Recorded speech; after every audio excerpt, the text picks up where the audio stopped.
This station is now the ultimate power in the universe. This table is really tilted. Excuse me? Am I gonna get a chance to speak? Maybe I should take that back. Denied. Damn, son, where'd you find this? Take a giant step for mankind.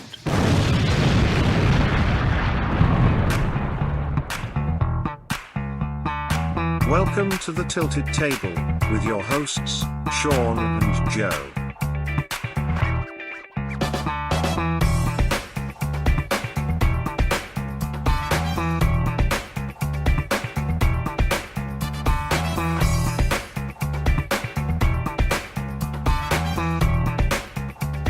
Folks, welcome to another episode of the Tilted Table, the internet's answer to a question that no one asked. I am Sean Kabibi. And I am Joey Joe, the Fracky Mag. And you should catch us on all major social media platforms at the Tilted Table 1. Like, subscribe, ring bells, send emails. Spotify, Apple, Buzzsprout, YouTube. We're at all those places. Shit, we're fucking everywhere. We're worldwide. Spreading like a virus. Well, there's got to be a way that we interact with your legions of intergalactic fans. That's right. That's right. We are like the internet's STD. Okay. Super talented dudes. Come on. There we go. And I was just bitching about how tired I am. I'm not that mentally sharp. There we go. That's awesome. Well, I know you mentioned you had something to talk about. My one quick thing, and then we can segue, is so I know, and this is not going to be the dream episode, but I will say that since we last had that episode and I had shared that I have had this recurring dream where I don't arrive wherever it is that I'm going, or I just can't get somewhere, I'm still having it, man. What do you mean? So, you're still having the dream. I'm still having the dream. Oh, okay. Yeah, okay, and it's been like, months on end now. So, so I'm going to just put a pin right there. The one thing, that I think is the biggest form of torture for me personally is, and I thankfully, knock on some wood here, I used to suffer from this pretty severely, and I haven't had any episodes in quite some time, but insomnia. Wow. That's the worst, man. When you're exhausted and you go to bed and you're like, I'm so tired. I could sleep for 14 hours. And then you just stare at the ceiling until the sun comes up. Wow. Yeah. I don't think I've ever dealt with insomnia unless I was doing cocaine. I don't know if that's insomnia. It might have been the cocaine. Yeah. Crystal meth is a hell of a drug. Right. Well, that'll keep you up for a couple of days. Mm-hmm. Your house will be clean. It'll be really clean. The grout in the bathroom tiles will be clean. Yeah. You'll vacuuming your carpet is like way too elevated. You need to like do it fiber by fiber with a toothbrush. Right. And you'll fix everything in your house that doesn't need to be fixed. It's working fine, but you'll fix it and then it'll be broken because you fixed it. Yeah. It'll be like, hey, there's a faint crack around the light switch plate. We should just cut a hole in the wall. Right. You're like, oh, look at in here. Hey, this insulation looks kind of messed up. We should just yank it all out. And then in that SpongeBob SquarePants voice, meanwhile. Yeah, I've never had insomnia. Not that I can recall. So that I've never been afflicted with that particular problem. Oh man, it's rough. It's like, it's 2:30 in the morning. You're staring at television that you don't want to be watching because you want to be sleeping.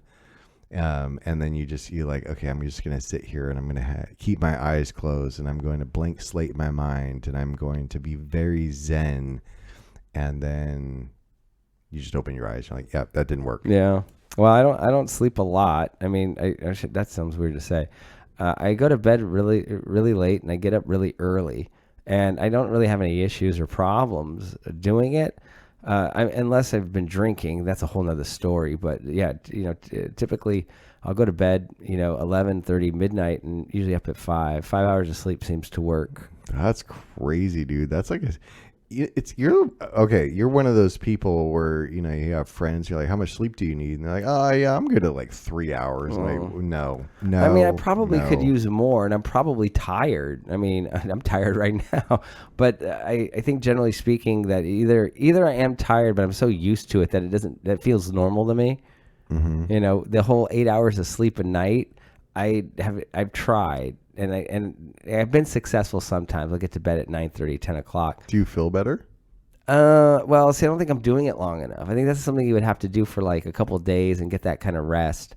And then you'd be like, oh, okay, I can kind of see the difference. I think it would be like drinking. If you drink all the time and then that feeling is normal to you. Mm-hmm. And then it's like, if you like, okay, tonight I'm not drinking, and you don't drink that night. And the next night, well, I'm not drinking tonight, and you don't drink.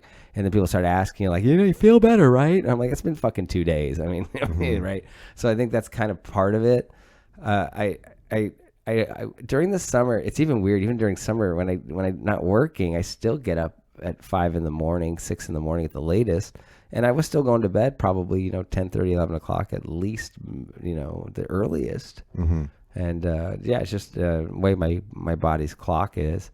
Yeah, no, I'm definitely I love routine. I'm a huge creature of habit. I don't like my routine thrown off. But I will say the other night when I had my insomnia episode. So when it comes to my morning run, walk, I don't miss, man. It could be lightning, it could be hail, I could have strep throat, I could have crazy fever, like you name it. I don't quit. I'm out there. I have a mission to accomplish. Man, the other night or the other morning when I won't say I woke up, it was more of like I just decided to get up off the couch and put my gear on and my shoes. I felt like as I'm cruising down the middle of the street, I felt like I was my own character in a video game. Like you have those like that whole Grand Theft Auto kind of like perspective, like where you're above the character as the character is like doing that weird hustle down the street and over the sidewalks. That's exactly how I felt as I was out there. So I was going to ask you, do you have anything that, falls into that like personal torture type of realm? Yeah, my only, I guess if you say personal torture, obviously if you're talking about insomnia, that's not my problem. The only one I can really think of is I typically overwhelm myself with tasks or things I need to do that are so basic and stupid, but I'll start to really just spin out on them. Mm-hmm. And I'll give you an example. People are going to laugh at this. They have to laugh at this. I'm the kind of dude that'd be sitting at work going like, oh man, fuck, I got to do laundry tonight. And then I'll start to think about like when I'm going to do it. Like, well, I got to go to the gym and I want to take a shower. But if I do the laundry, I'm not gonna have any hot water or something like that. I start to like in my head try to coordinate all this shit to make it fit perfectly. I do that a lot. I've gotten better at just saying, fuck it, obviously. And the thing that always throws me off is that how minor all these things are. Like this is why are you thinking about this? It's just so stupid. But I do that, and still to this day, I still do that with some regularity. I've gotten better at letting it go faster. I might dwell on it for a few minutes and go like, well, it doesn't really fucking matter. Just go do it. It's a stupid thing to, Mm-hmm. It's going to take you 5 minutes to, throw your clothes in the laundry. And does it even affect my hot water? I don't even know. It just the way I was raised. Isn't that what happens? You run your laundry. The next thing you know, you can't take a shower for 30 minutes because you got to let the hot water come back. Right. Yeah, that kind of thing. So I do that quite a bit. And, Mm-hmm. I have a list. I make lists constantly. And even like the smallest thing I have to do, I'll write it down. Otherwise, I'll forget. Even like signing your book, I had to write that down. Like, oh, wait, you told me like, oh, can you sign this book? It's like, oh, yeah, of course I can sign it. Oh, and as a quick side note, for all your Sean Kabibi-san Legion of fans, Pressed is available on Amazon and major book retailers. Yeah, you can get it just about anywhere. You go and look up Pressed, Sean Kabibi, you'll find it. Barnes & Noble, Amazon. Most people are buying it through Amazon. If you want a dust jacketed hardcover version, you have to buy it through Barnes & Noble. So, yeah, there you go. Mm-hmm. Pick it up. But, yeah, and you hand me the book and I set it down on, my coffee table or whatever. And I just completely forget about it for days. And then, you look at it and go like, ah, shit, I got to sign that. And here's the thing. I should just pick it up and fucking sign it, right? But then I started thinking like, well, what am I supposed to write? I go to Joe, and then I start freaking out and getting obsessed with that, and then I'll blow it off. Well, I'll just do it later when I figure out what I'm going to write, and then it becomes another thing that on this plate of all small things that can be done in a matter of minutes, right? And I'll turn it into a fucking massive mission that needs to be accomplished. Mm-hmm. And I don't know what I think it's partly the way I was raised by my parents. Both my parents were fairly anxious people, and my dad in particular I think was like that. Where it was like, oh man, I I got to go to the store, and then I got to go, pick up the kids, and then I got to go to the office, and I got to drop off some stuff. And then he's in his head, he's trying to, put all this stuff together, the best way to do it, and how you're supposed to do it. And he just overwhelmed himself with stuff like that constantly. When you think about it, like, dude, what you do is you just get in your fucking car, go pick up the kid, go to the store, and then go whatever your office and go drop the shit off. It's not rocket science. Yeah, don't end up feeling like Atlas with the world on their shoulders. Yeah. So but yeah, I've gotten better at doing away with those kinds of feelings and just knocking stuff out. Like, don't think twice about it. Just just do it. Don't worry. Yeah, don't worry about whether or not it's the the right time to do it or the best time to do it. I think I do still do a lot of it with the gym. Like my whole life revolves around like the gym sometimes, and it's just like, well, I'm getting off work. I got to go to the gym right now, because if I don't go right now by 5 o'clock, it'll be crowded, and I don't want to be there, having to fight the crowds. And then I'm like, oh shit, man, I gotta go to the post office and mail this thing off. Well, fucking, if I do that, I'm not gonna get to the gym early enough. Well, maybe I should just go ahead and go to the gym later in the evening, like at 8 o'clock. Oh, okay, well, let's see, what can I gotta do this? And well, that's gonna take me. You start doing that shit, and it's just like, no, just go. Here's what you do: you drop off the fucking package and go to the fucking gym. You just go do it, right? So I do stuff like that. But again, I don't know if that falls in the same category as like insomnia or something like that. No, I mean, the general theme is personal levels of torture, and I think I have my other. Oh, then that counts. Yeah, no, for sure. Because then frustration sets in, bitterness. You're upset with yourself. All of the things. Before I go next, I have I want to shout out another listener, Carol. Carol actually sent me a very kind note about our content and that she enjoys listening to us while she's out on her morning walks. So shout out, Carol. We appreciate you. Right on. Thanks, Carol. That's awesome. Yeah. I was like, wow, we have somebody other than my mom listens to us. That's exciting. I mean, we should change our tagline to, if you've got 40 minutes to kill. Yeah. This is it right here. One of my... It's like the tilted table. If you're doing absolutely nothing. Pretty much. One of my personal frustration, I won't go so far as to maybe use the word torture because it's not that bad, but and this is the entertaining one, is there's these times that I will be like, because I don't really drink that often anymore. I mean, I do, but nowhere close to what I used to. Is when I'll decide, hey, tonight's the night. I'm going to hang out with friends. I'm going to have a great time. I'm going to order cocktails or margaritas or whatever it is. And it's like, there's times that your body's just, whatever the chemical makeup is, like your body says, nope. You can have like 19, I'm being facetious here, but you can have 19 drinks and it's not going to phase you at all. And you're like, man, inside, you're like, man, I'm just trying to catch a buzz here and tell funny stories and laugh. And you're like, maybe if I have one more drink after this, maybe then it'll happen. And then you end up with like, I've had this happen more times than I can count. Thankfully, not recently, but, and then you have that moment where like, then all of a sudden it kicks in and it feels like you just stepped through a trap door. You're like, oh no, bad decisions. Yeah, I've done that more times than I care to think about. I've been to, out and, I don't know how to describe this, but like, let's say it's a Friday or whatever, and you're all psyched up, weekend's coming up, and you're going to go meet some friends, say at a happy hour, and you get there and you're psyched about it, but then you realize that you're not having any kind of real fun. Mm-hmm. Does that make sense? Oh, you built it up into your head like that. You've been shooting for Friday night or shooting for Saturday night. And I mean, not having fun like, the people suck or whatever. It's just you find it that there's nothing, super exciting about what's actually happening. Right. And it's like, you meet, hey, what's going on? Everybody's like, yeah. It's like, oh, yeah, man, I had a tough week at work, or I had a good week at work. And then you find out, you're talking, you're having a conversation with a bunch of people, but it's just like there's nothing that, is really that interesting or exciting going on. You're sitting there like, wait, what was I so excited about?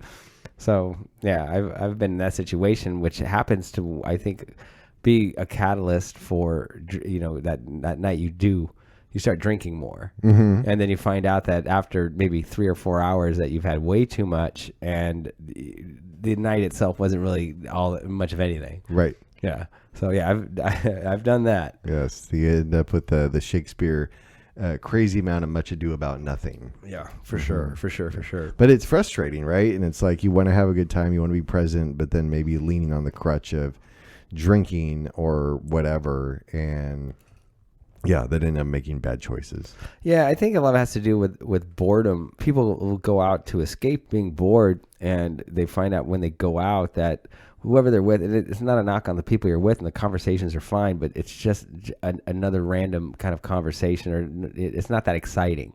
Yeah, and you find yourself, drinking probably a little bit more than you should because you're trying to escape the boredom from home when you left to go out, and then now you're trying to escape the boredom at the bar you're at. Yep. Yeah, and then you end up drinking too much. It's frustrating for sure. Yeah, you don't want to get up into that situation. And then well, speaking for myself, as I get older, and I'm thankful those situations are very few and far between. But man, when they do happen, those hangovers are real. Yeah, I haven't had a hangover in a long time, but I curbed my drinking, and so and even when I was drinking regularly, I didn't ever drink to a point where I would get that fucked up. I mean, it was rare. Sometimes you get caught up in shit. Next thing you know, especially if it is a kind of a celebration, everybody's having like a super awesome time. The energy's really, really high. And next thing you know, it's like, you've had 2 shots. Oh, you've had 3 shots. Oh, fuck it, let's do a 4th. And of course, the more you drink, the dumber you get, and you're more inclined to do stuff like that. 100%. But it's been a long time since I've had a hangover. And like I said, even when I would go out and like quote unquote tie one on, I've always found my cap to be 8 beers or 8 drinks, depending on the way the drinks are made. So I can't, even if I want to go out and rage, it never goes above 8. By 8 beers, I am so much like low gear, and I'm tired and I want to go to bed. And I don't think that 8 beers is enough to give me a hangover. It might give somebody else a hangover, but that's the max. Typically, when I go out, even on a Friday, I'll go out with my buddy Chris. Is typically who I'll go out with, and we meet up about, let's say, 6 o'clock. We're usually done by 9:30, and we're like 4 or 5 beers at most. Yeah, and so it's and that's my party night.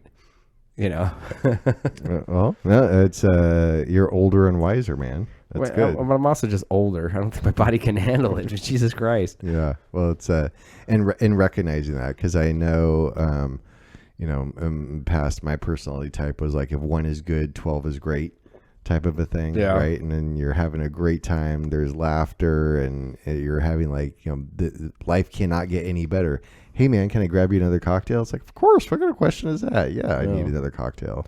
I'm trying to even think of the last time I had I've had some mornings where I wake up and I might have a slight headache. All my hangovers are headaches, and I don't know if that's typical of everybody. I remember getting sick on alcohol when I was younger, when I first started drinking, but I think that's just, isn't that sort of the typical route? Yep. When your first hangovers are going to be throwing up, and if your body acclimates to it, and then after that your hangovers are going to be something else. For me, it was just massively bad headaches, just debilitating. But I'm also a big baby when I get sick. So you can hear it in my voice. I just got over being sick. I'm a big baby, so somebody else might have the same headache and go like, oh, whatever, drop some aspirin, and they go about their business. Me, I'm like curled up in the bed, and it's like, okay, I'm never doing that again.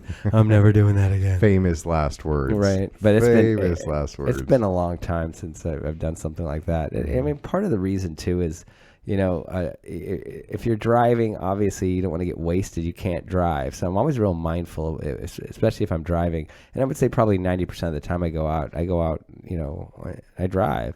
And so it's like, I'm not going to have more than 3 or 4. And if I get to a point where I've had maybe 5 or 6, then you got to stop drinking, and you hang out for, an hour or 2 and, sober up a little bit. Yeah. Ultimately, those type of nights are very few and far between. Thank God. Yes. Yeah, it's not a good look, when you're, our age, to be fucking drinking excessively. No.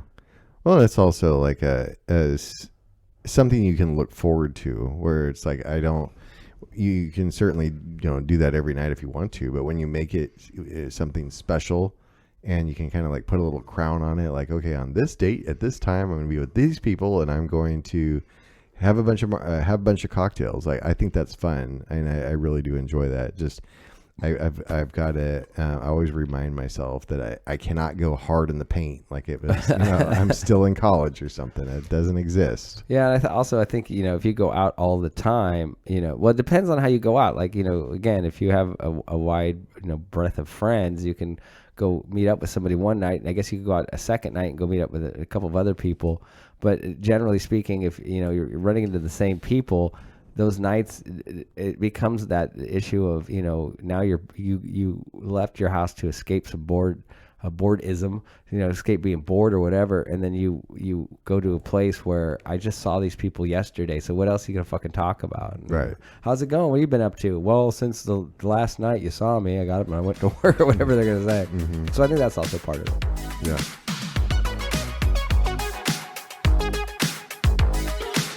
Ladies and gentlemen, may I have your attention, please? Leave a like on the video. I know you're enjoying this. Can you shut up? The internet's answer to a question that was never asked. The Tilted Table with Sean and Joe.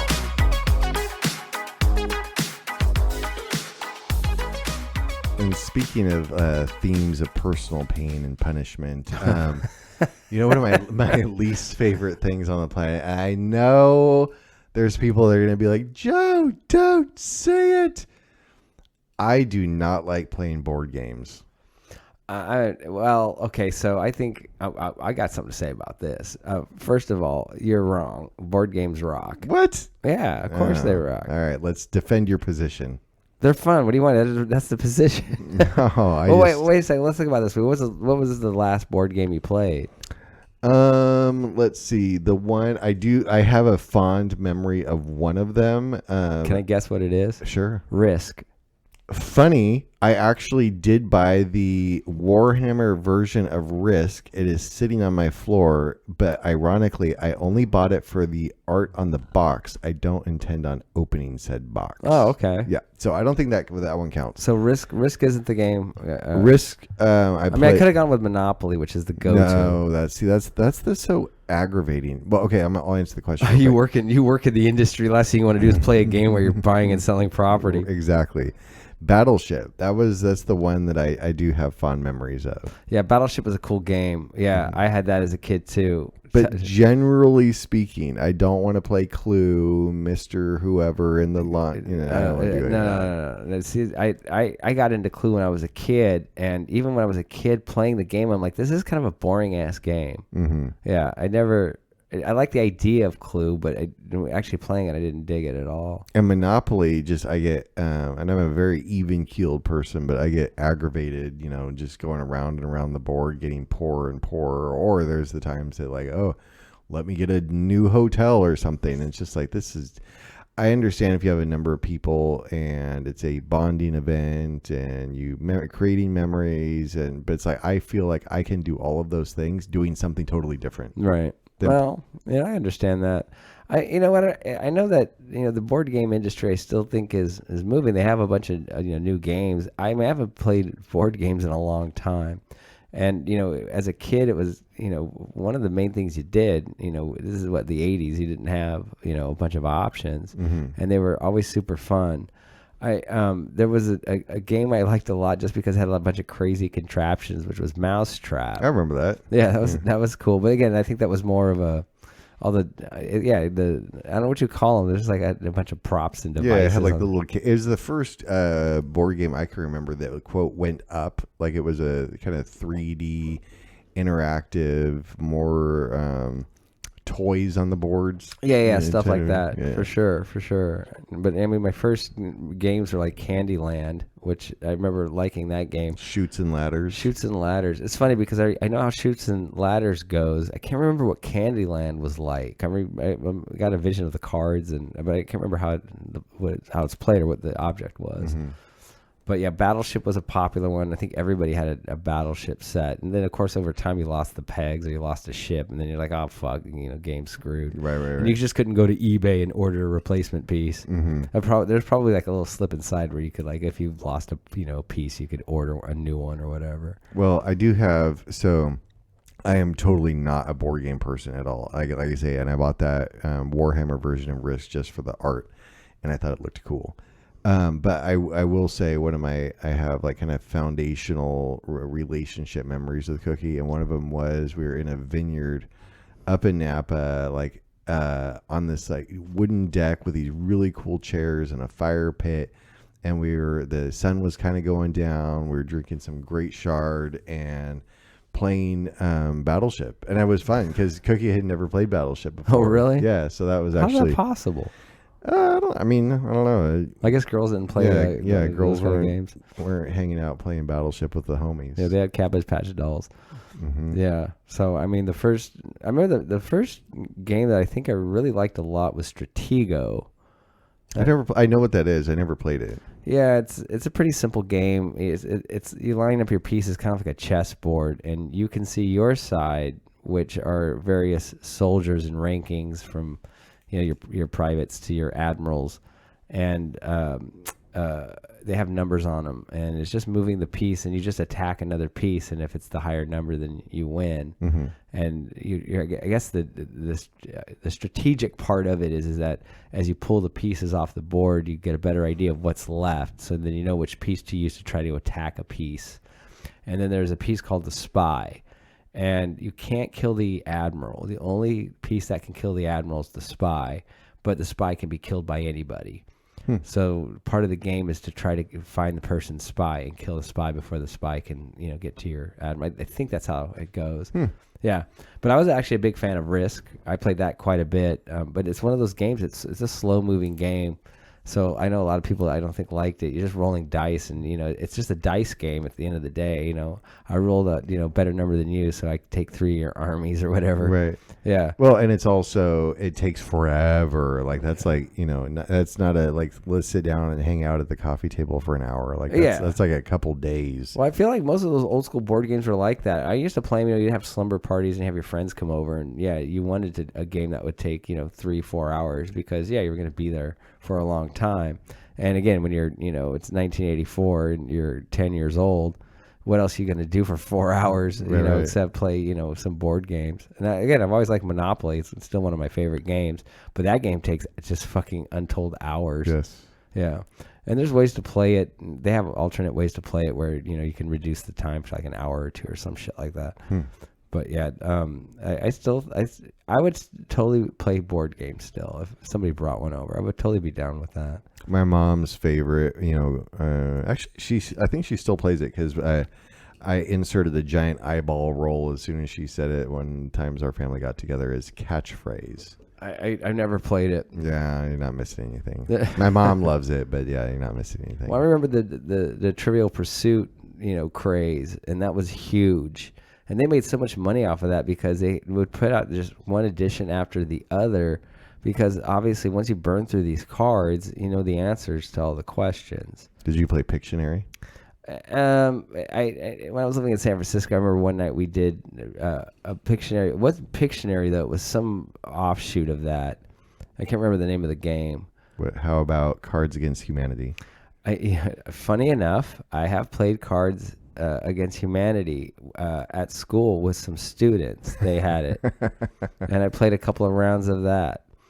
But I think these games, obviously everything's moved into mobile apps, and there's some cool ones. There's that one where it's like the word comes up on the screen and you put it on your forehead. You know what I'm talking about? Oh yeah. Yeah. I've not played it. I've seen people do that. So my kids, I played a round of. What the hell is the? I feel stupid now because it's a one-word name for the game, Imposter. Which is a pretty cool game. Is you program each individual person's name into it, and it randomly selects an imposter. And what it is everyone takes the phone. You only use one phone, and you kind of push up, and you can see a word. And let's say the word is Corvette, right? So everyone sees the word Corvette except whoever is unlucky enough to get imposter, where you push up, it'll just say imposter. And so everyone is supposed to go around in a circle and say something related to the word. They can't say the word, just something that relates to the word. And of course, as the imposter, you don't know what the word is, but you have to fake like you do, because you got to disguise the fact that you're the imposter. So somebody might say, car. Somebody might say, maybe a movie related to the Corvette or whatever. And it gets to you, and you're going to be like, what is the word based on what everybody else is saying? So you say a word that at least seemingly it seems related to the word, so that you could disguise yourself as the imposter. I thought that was pretty fun. And when I was playing it, I think I played like 4 rounds with these kids, 4 or 5 rounds. And one round I was the imposter, and the word was TikTok dances. And so these kids are saying a bunch of shit that I have no clue. And it all sounds like, I can't remember what was said that made me think it was an artist. And I'm thinking of a modern day artist, like a Megan Thee Stallion or something like that. So it got to me and I'm like, Cardi B. And everybody's like, well, we got the imposter because that's not a TikTok dance. And after it was done, this kid, Mason, he's just like, man, he's like, when I pulled up that word and I saw TikTok dances, I said, even if Khabibi's not the imposter, he's not going to know what the fuck to say because he doesn't know shit about TikTok. Yeah. So, yeah, all these, these games have moved over to the mobile style. But in my classes, a lot of kids still play Uno, which is one of my favorite games. Do you carry around a reverse card just in case? No, I don't. I do not. But they have Deuce. Never heard of it. It's just another version of Uno. I don't know how these games are played, but these companies are smart enough. Is that game's popular? You just create some variation of the game. Mm-hmm. Yeah. So I see Uno a lot. Still played quite a bit. Yahtzee. I know I played it when I was younger. I couldn't even tell you what Yahtzee's about. I mean, these days it's like the only game that I'm playing that's even remote like Yahtzee's. That's that bar game. Was it 50? What is it? 4-1-21 or something like that? You never played this game? No. So it's basically like you get 6. I think it's people can correct me if I'm wrong. I think it's 6 dice or 7 dice. And you just, you put it in a cup and you slam it down. And the goal is to get the highest number possible. But 2 of the dice have to be, they're called qualifiers. You have to have a 1 and a 4.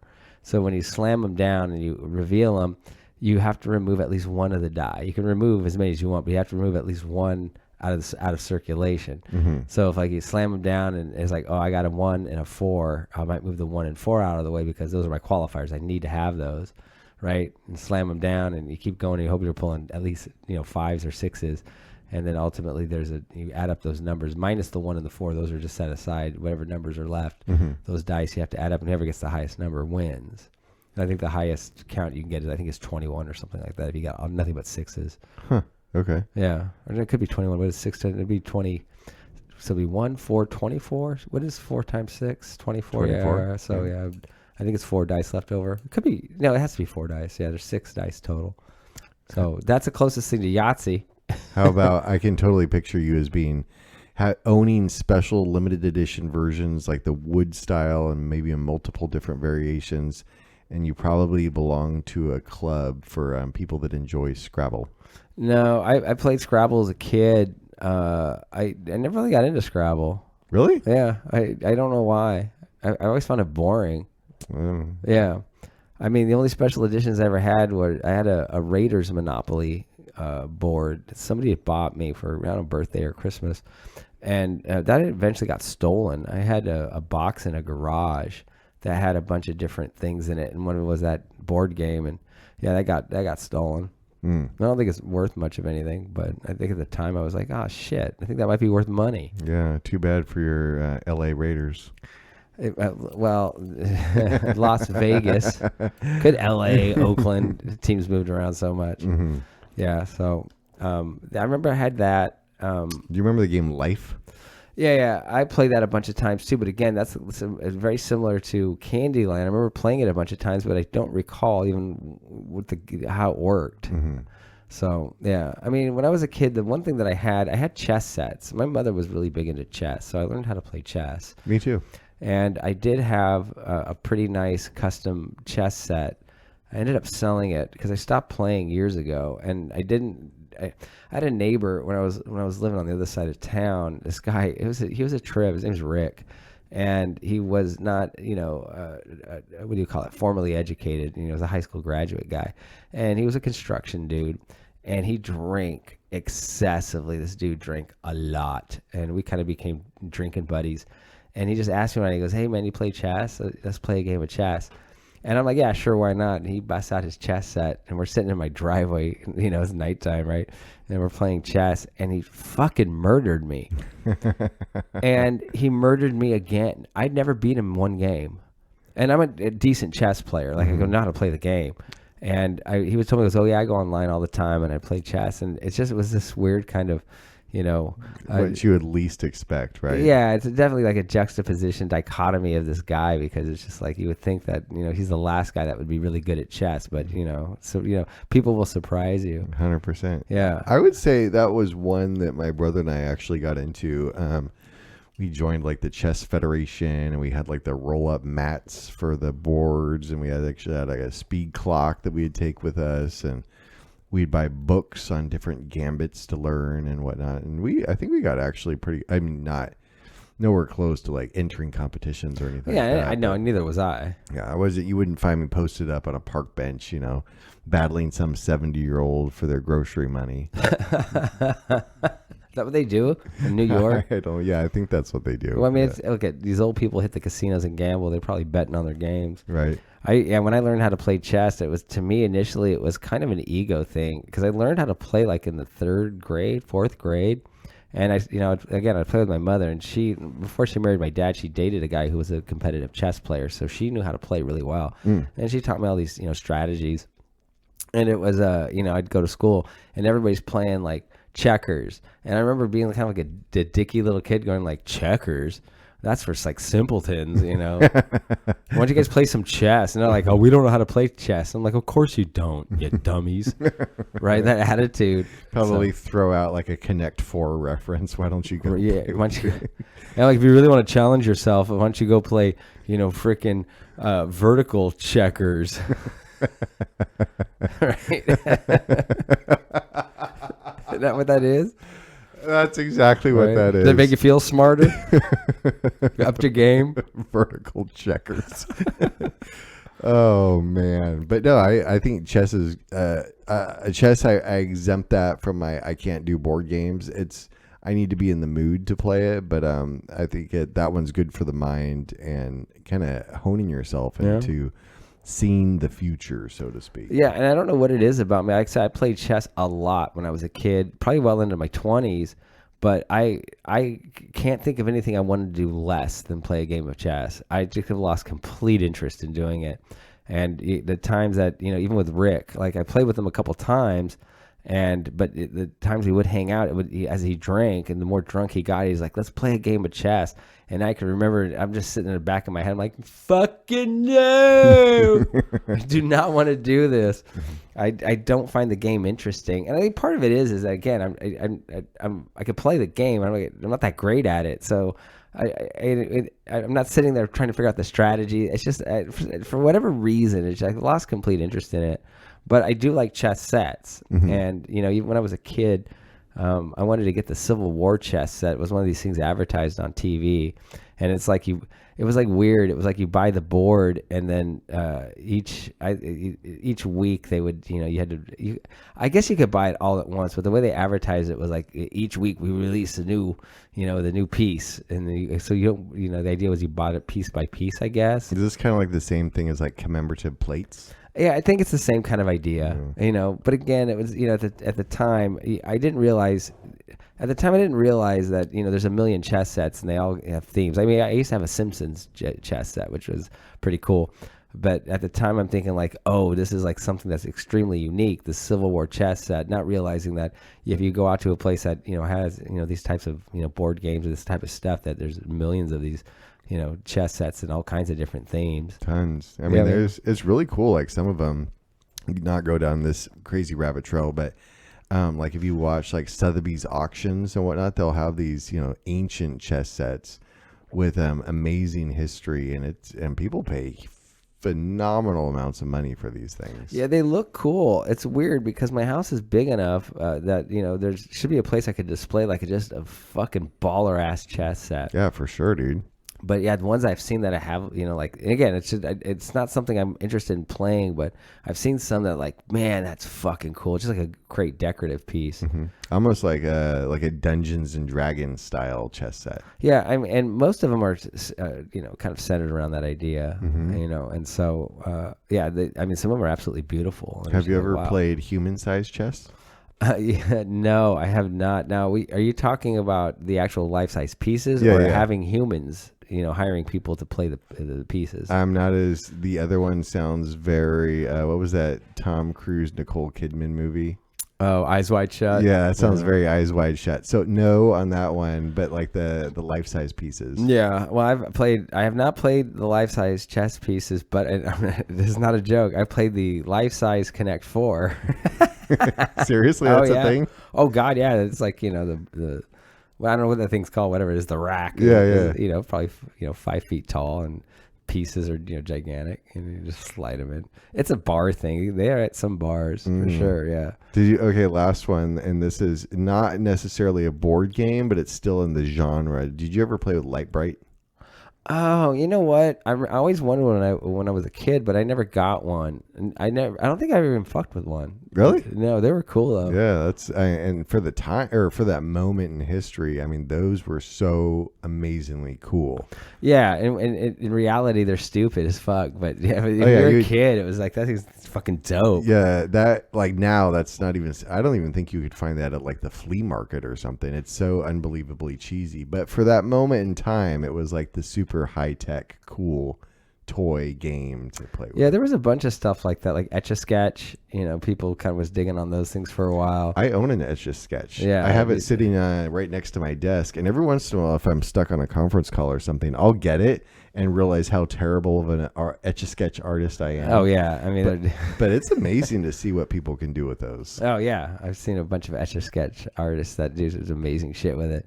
But yeah, it's like one of the Light Bright falls in the same category. Like it had minimal. I mean, it was interesting for like 10 minutes, but once you realize there's not really much you can do with it, then like, well, what am I going to do with this thing? And an Etch-a-Sketch is a cool device, but once you realize, like, again, it's somebody that's an artist that would take a hold of that thing and do something with it. But as a kid, it's interesting for 10 minutes, and then you shake it and you're okay. Well, now what? Draw a bunch of random fucking lines. What the hell am I doing with this thing?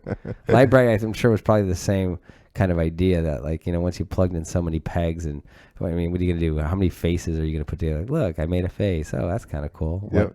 And as you get a little bit older, and all of a sudden you're like, hey, look, I did a penis, something like that. Well, I mean, I guess that leaves us to the last part of the board game genre. If you did all of those things and you Light Bright, you Slinky, you had what was the, not Play-Doh, what was the Silly Putty? Yeah, Silly Putty. Then you just ended up on a slip and slide at the end of the day. Who didn't end up on a slip and slide at the end of the day? Still a good time. Yeah, I still got a fucked up shoulder from that thing.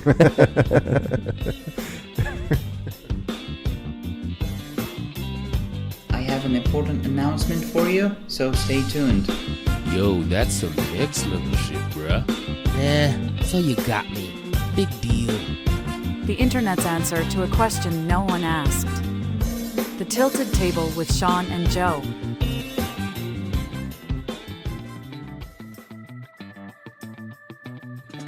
Folks, thank you for tuning in to another episode of The Tilted Table, the internet's answer to a question that no one asked. Nobody. Nobody asked. Nobody. I'm Sean Gabibi. And I'm Joey Joe, the Fracky Mac. And Joe, I'm going to say one thing. G9. G9? Oh, you sunk my battleship. Right, there you go. I'm going to pogo ball right out of here. Bye.